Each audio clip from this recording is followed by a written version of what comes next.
Hi అండి, నమస్తే. Welcome back to my channel. ఈరోజు రెసిపీ చాలా క్విక్గా, అలాగే చాలా హెల్దీ, వెయిట్ లాస్, అలాగే డయాబెటీస్ పేషెంట్స్ ఉన్న వాళ్ళు చాలా ఈజీగా చేసుకొని తినేయచ్చు ఈ రెసిపీని.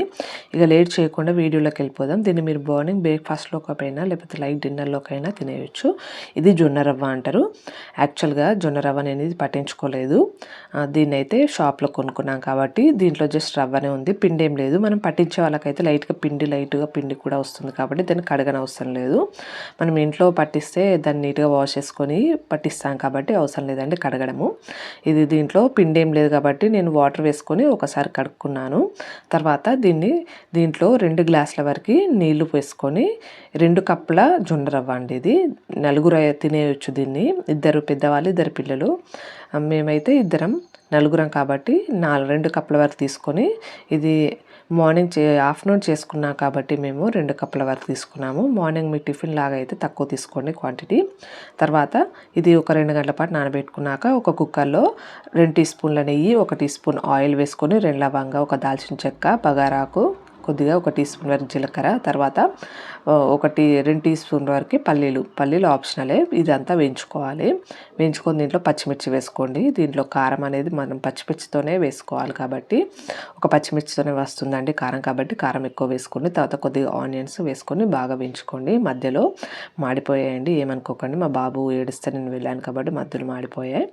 తర్వాత దీనిలో పుదీనా, అలాగే కొద్దిగా ఉల్లాకు, ఇదంతా వేసుకొని వేయించుకోవాలి. పుదీనా అనేది ఆప్షనల్ అండి, మంచి స్మెల్ వస్తుంది కాబట్టి ఒకసారి ట్రై చేయండి ఇలా పుదీనా కూడా వేసుకొని ఉంటే. తర్వాత ఇదంతా వేయించుకున్నాక ఇప్పుడు 1/4 కప్ వరకు పచ్చి బఠానీలు, అలాగే 1/4 కప్ వరకు బీన్స్ ముక్కలు, అలాగే 1/4 కప్ వరకు స్వీట్ కార్న్ ముక్కలు, తర్వాత కొద్దిగా క్యారెట్ వేసుకున్నాను. క్యారెట్ అనేది ఈ మధ్యలో స్వీట్ వస్తుంది కాబట్టి నేను క్యారెట్ క్వాంటిటీ తగ్గించాను. మీకు స్వీట్ ఏం లేదు, క్యారెట్ అనిపిస్తే ఎక్కువ వేసుకోవచ్చు, ఎక్కువ క్వాంటిటీలో. తర్వాత ఇవన్నీ కూరగాయలను వేయించుకున్నాక కాస్త వేగాక దీంట్లో 1/4 కప్ వరకు 1 కప్పు వరకు పాలకూర వేసుకోండి. మంచి ఫ్లేవర్ ఉంటుంది. ఒకసారి ట్రై చేయండి పాలకూర వేసుకొని. ఇది బాగా కలుపుకోండి. మన పాలకూర కాస్త వేగాక దీంట్లో 1/2 టీ స్పూన్ వరకు పసుపు వేసుకొని బాగా కలుపుకొని పచ్చివాసన పోయేంత వరకు. మన కూరగాయలు ఆల్మోస్ట్ ఉడికిపోయాయండి లైట్గా, ఒక 20%. ఇప్పుడు దాంట్లో టమాటాలు వేసుకోండి. టమాటాలు అనేది మనకు టమాటాలు పుల్లగా ఉంటే 1 కప్పు వరకు సరిపోతుంది. టమాటాలు పుల్లగా లేవు అనిపిస్తే మీరు కావాలంటే చింతపండు కూడా యాడ్ చేసుకోవచ్చు దీంట్లో. ఇప్పుడు సాల్ట్ చల్లుకొని మూత పెట్టేసేయండి ఒక 5 నిమిషాలు. తర్వాత 5 నిమిషాల తర్వాత మూత తీసి దీన్ని బాగా కలుపుకోవాలి. మనకు టమాటాలు అనేది సాల్ట్ వేసి చల్లుకుంటే టమాటాలను ఉడుకుతాయి. యాక్చువల్గా నేను ఇది ముందే తీసాను మూత. తర్వాత 1 టీ స్పూన్ వరకు ధనియాల పొడి, అలాగే 1/4 టీ స్పూన్ వరకు గరం మసాలా, ఇదంతా వేసుకొని, పిల్లలు తినేవాళ్ళు కాబట్టి మేము పిల్లలు తింటాం కాబట్టి క్వాంటిటీ అన్ని తక్కువ క్వాంటిటీలో వేసాను, కారంకి సంబంధించినవన్నీ.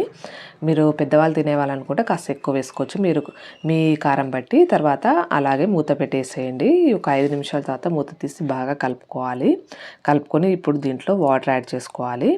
యాక్చువల్గా నేను నానబెట్టేసాను కదా జొన్నలు, ఆ వాటరు ప్లస్ ఎక్స్ట్రా వాటర్ వేసుకొని మొత్తం 1 కప్పుకి 2.5 కప్పు చొప్పున వాటర్ వేసాను. తర్వాత దీంట్లో కొత్తిమీర ఆకు వేసుకొని వాటర్ మరగాలి మనకు బాగా. హై ఫ్లేమ్ మీద ఉంచుకొని వాటర్ మరిగేటప్పుడు ఇప్పుడు జొన్నలు ఆల్రెడీ నానబెట్టుకున్నాం కదండి 2 గంటల పాటు జొన్న రవ్వ, ఇప్పుడు దీంట్లో వేసుకోవాలి. వేసుకొని బాగా కలుపుకోండి. మనం కుక్కర్లో వండుకుంటున్నాం కాబట్టి చాలా ఫాస్ట్గానే అయిపోతుంది మనకు. నార్మల్గా బయట వండుకోవాలంటే కొంచెం టైం తీసుకుంటుంది. ఇప్పుడు దీన్ని బాగా కలుపుకోండి. మీరు చివరిలో కాస్త నెయ్యి ఎక్కువ వేసుకోవాలనుకుంటే కూడా వేసుకోవచ్చు. నేను నెయ్యితోనే చేశానండి, ఎందుకంటే నెయ్యి ఆయిల్ కన్నా చాలా మంచిది కాబట్టి. ఇప్పుడు బాగా కలుపుకొని ఒక విజిల్ వచ్చేంత వరకు, మీడియం టు హై ఫ్లేమ్ మధ్యలో ఒక విజిల్ వచ్చేంత వరకు ఉడికించుకోండి. ఆల్రెడీ 5 విజిల్ వచ్చేసింది. ఒక 10 నిమిషాల తర్వాత మూత ఓపెన్ చేసి కలిపాను కూడా ఆల్రెడీ నేను మా బాబుకి బాక్స్ పెట్టడానికి. దీన్ని మేము లంచ్లోకి చేసుకున్నాం. మీరు కావాలంటే మార్నింగ్ బ్రేక్ఫాస్ట్లోకైనా తక్కువ క్వాంటిటీలో చేసుకోవచ్చు, చాలా బాగుంటుంది. ఇంకేం ట్రై చేస్తారా? ట్రై చేసి ఎలా వచ్చిందో లైక్ చేయండి. అలాగే వీడియో నచ్చితే మాత్రం అలాగే నా ఛానల్ సబ్స్క్రైబ్ చేసుకోండి ఫస్ట్ టైం చూస్తున్నట్టయితే. Bye bye.